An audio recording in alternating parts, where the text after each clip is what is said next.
Welcome to the Sports Love YouTube channel.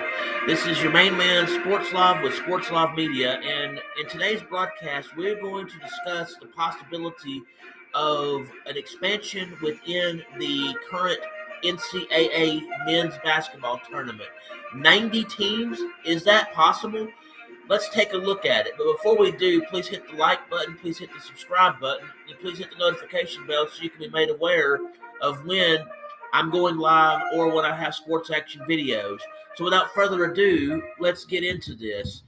I just found this article today from Jeff Eisenberg from Yahoo Sports, and I'm just going to read this, but it says that on January 3rd, an NCAA committee tasked with re-examining the future of major college sports released 48 pages of wide-ranging recommendations, and buried within those recommendations are it's a recommendation that states that they're wanting to put 25% of the 363 Division I teams in a field for a championship tournament, possibly for men's basketball.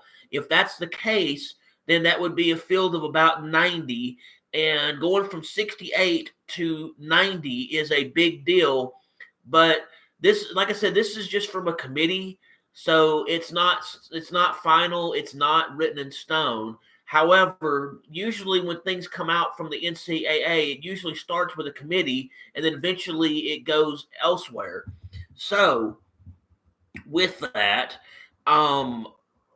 this he also I'm not sure when this article was written, but we'll just go through this, and at the current rate that it currently is, we'll just go 1 through 68, and I'll tell you who the teams are. Alabama, Kansas, UCLA, Houston, Purdue, Texas, Baylor, Arizona. Anyway, that's just to name a few of them, but they're talking about expanding to 90 of them and stuff. So, I mean, yeah, you have your, your Kansas State, your Gonzaga, Tennessee, UConn, Xavier, Kentucky, TCU, Iowa State, Michigan, Mississippi State, Auburn, University of Southern California, Pittsburgh, Rutgers, the normal ones and stuff. But they're saying that with that, it would add 22 extra at-large teams, and some teams that you normally wouldn't see in this year's playoff would actually get a chance to go. But yeah, some of these records aren't exactly the best, but like there's one team that's listed here that is 24-6, but they're not going to get to go to the playoffs because of how things work. Also, basically, what it would equate to would be 9 out of, if you're looking at this year's totals and stuff, 9 out of the 15 teams in the ACC conference would go. 7 of the 11 teams from the Big East conference would go. 10 of the 14 the Big Five teams would go. Every team in the Big Ten would go.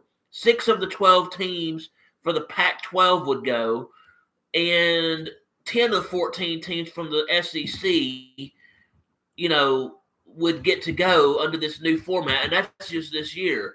I don't really have much to say on it other than the fact that they've been needing to expand for some time. It usually is a very slow process when they expand. And the current tournament status that we have of 68 teams in the men's basketball tournament has been around for about a decade. You go from 68 to 90. Are you going to do it all at once? Or are you going to gradually phase it in to where eventually it would be 90? Because they're not just looking at basketball, although basketball would be the main thing that they would drive this from, but they're talking about other major sports as well. I'm not sure about football, and I'm not sure about other things, but they're wanting 25, they want to push to reach 25% of playoff eligibility for all sports. And I get some schools don't have as many sports, but it just makes it a little bit of a confusing mess when you're trying to figure this out. In the article itself, The writer also suggested that he thought that it might not be beneficial to women's basketball to do it, but I say if you're going to do it for the men's bracket, you need to do it for the women's as well, just to be fair to everybody.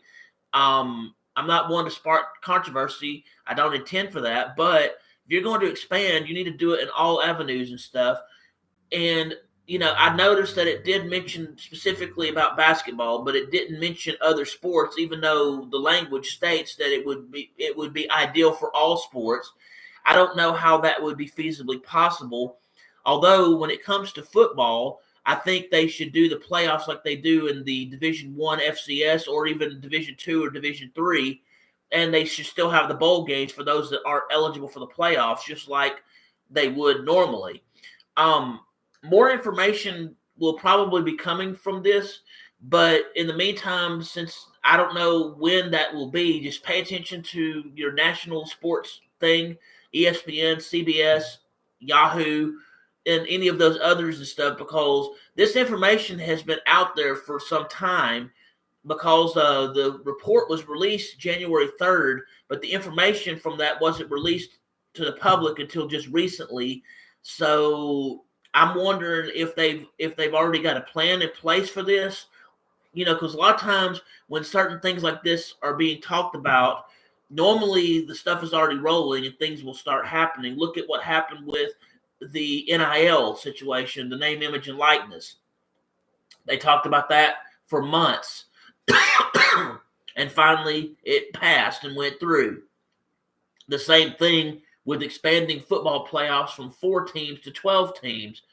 It eventually went through. So I've learned that anytime things come out of the rumor mill from the NCAA, a good majority of the time, things do end up happening. So my thoughts on it are, I think it would give an opportunity for more mid-major colleges to get more national exposure, and maybe some of these kids could potentially go somewhere with it. They could play pro, they could do other things relating to basketball, they could do coaching, they could do other unique kinds of things. Under the current system, even though it has expanded in recent years, I think that it is a big deal and it has helped to some degree. But there's other things that the NCAA needs to work on, not just expanding the tournament and stuff, but what they need to do is they need to work on the rules regarding eligibility for when you're moving from one division to the other, because there are times where, based on those rules, that certain teams have been treated unfairly. I'm not going to get into that. That's a separate deal altogether.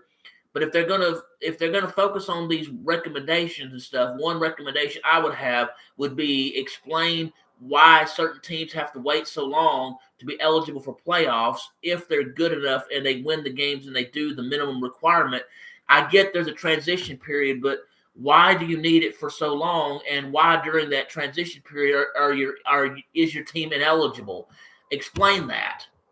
Anyway, leave your comments and your thoughts in the comments below. And I thank you again for watching this broadcast. I hope that you have a great day. Please hit the like button.